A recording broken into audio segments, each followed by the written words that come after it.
বৈরী আবহাওয়া সত্ত্বেও রাজধানীতে জমে উঠেছে কোরবানির পশুর হাট, তবে বেচাকেনা কিছুটা কম হচ্ছে বলে জানিয়েছেন বিক্রেতারা। এ বিষয়ে বিস্তারিত জানাতে আমাদের সঙ্গে রাজধানীর আফতাবনগর অস্থায়ী পশুর হাট থেকে যুক্ত আছেন সহকর্মী জাবেদ আবদুল্লাহ এবং একই সঙ্গে বগুড়ার সুলতানগঞ্জ হাট থেকে যুক্ত রয়েছেন সহকর্মী রাজীব সেলিম। প্রথমে আমরা যাচ্ছি রাজধানীর খবর জানতে জাবেদের কাছে। জাবেদ, আমরা বৈরী আবহাওয়ার কথা বলছিলাম, হাটে এই মুহূর্তে বেচাকেনা কেমন চলছে এবং একই সঙ্গে দাম নিয়ে কি বলছেন ক্রেতারা, বিস্তারিত জানাবেন।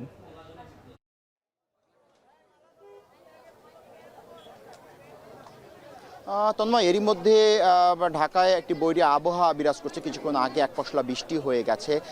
ঈদের আর আছে মাত্র দুদিন। সবচেয়ে বড় ধর্মীয় উৎসবে ঈদুল আজহা, যা মুসলিম উম্মার দুয়ারে করা নাড়ছে। মূলত মুসলিম উম্মা রবকে খুশি করার জন্যই মূলত পশু জবাই করে থাকেন। এবার দুই সিটি কর্পোরেশনে 27টি হাট আছে, দক্ষিণে 11টি, উত্তরে 16টি। হাটগুলোতে এরই মধ্যে বেচাকেনা শুরু হয়েছে। ক্রেতা বিক্রেতার পদচারণায় এরই মধ্যে হাট প্রাঙ্গণ মুখর, এভাবে তো বলাই যায়।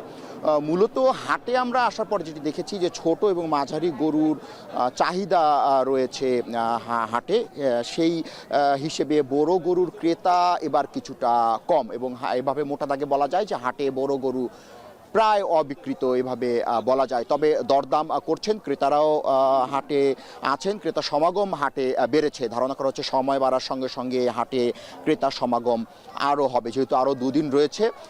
ব্যাপারীরা ধারণা করছে যে আগামী এই 2 দিনে হয়তো তাদের যে পশুগুলো তারা বিভিন্ন জেলা থেকে ঢাকায় নিয়ে এসেছেন সেগুলো তারা বিক্রি করতে পারবেন। একটু বলে রাখি যে গোখাদ্যের দর বৃদ্ধির কারণে মূলত ব্যাপারীরা বলছেন যে পশু লালন পালনে ব্যয় বেড়েছে, যে কারণে পশুর দাম কিছুটা বেশি। এই নিয়ে মিশ্র প্রতিক্রিয়া আছে। ক্রেতারা যে বিষয়ে বলছেন যে অন্যবারের তুলনায় এবার পশুর দর কিছুটা বেশি।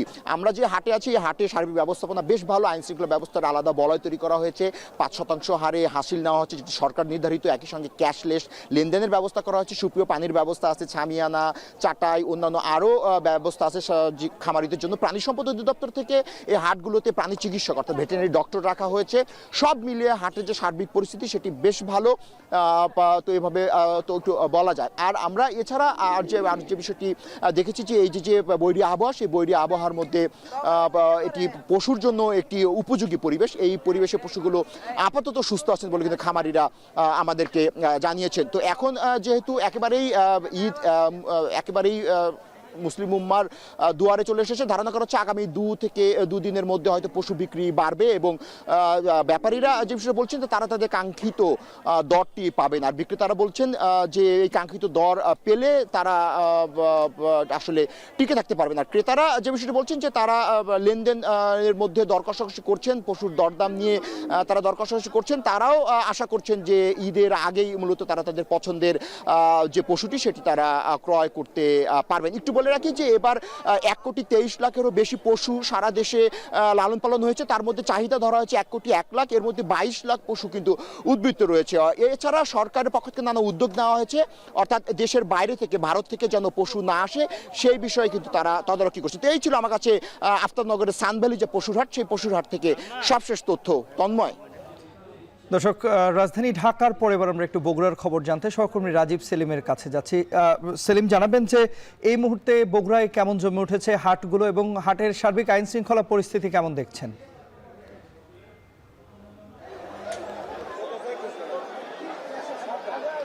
তন্ময়, বগুড়ায় একেবারে জমে উঠেছে। শেষ সময়ের কেনাকাটা চলছে, সেই কারণেই একেবারে জমে উঠেছে। তবে গেল 7 দিন ধরে ক্রেতা এবং বিক্রেতার যে উপস্থিতি ছিল হাটগুলোতে, সেই উপস্থিতি কিছুটা বেড়েছে আজ থেকে। এর কারণ আজ থেকে ঈদের ছুটি শুরু হয়েছে এবং সৃষ্টিকর্তাকে সন্তুষ্ট করতে তারা কুরবানির গরু কিনতে এসেছেন। এবং এখন যে হাটটিতে রয়েছি এটি বগুড়ার সুলতানগঞ্জ হাট, এবং এই হাটের মতো বগুড়া জেলায় বিভিন্ন রকমের বিভিন্ন উপজেলায় বিভিন্ন হাট বসে থাকে। প্রতিদিনই হাট বসে এবং সাপ্তাহিক হাটবারে যে হাট বসে, সেই হাটগুলো কুরবানির পশু কেনাবেচা উপলক্ষে আরো বড় পরিসরে হাটে গরু কেনাবেচা হয়ে থাকে। এবং আজকের বাজারটিতে যেটি দেখছি সেটি বড় যে কুরবানির গরুগুলো রয়েছে, যেটি 5 মণ বা 6 মণের বেশি গরুর ওজন রয়েছে, সেই গরুগুলোতে দাম অনেকটা বাড়তি চাচ্ছেন বিক্রেতারা, এমনটি বলছেন ক্রেতারা। এবং ক্রেতারা যে দাম বলছেন বিক্রেতারা বলছেন যে সেটি তাদের যে গরু লালন পালনে যে খরচ হয়েছে তার চেয়ে অনেক কম, সেই কারণে বড় গরুগুলোর কেনাবেচা কিছুটা কম এবং ছোট এবং মাঝারি আকৃতির যে গরুগুলো এই হাটে রয়েছে সেই গরুগুলো বেচা বিক্রি শুরু হয়েছে। এবং হাটের যে নির্দিষ্ট সময় থাকে একটি দুপুরের পর থেকে সন্ধ্যা পর্যন্ত হাটের যে বিক্রির সময়, সেই সময়ের মধ্যে কিন্তু আর সীমাবদ্ধ নেই।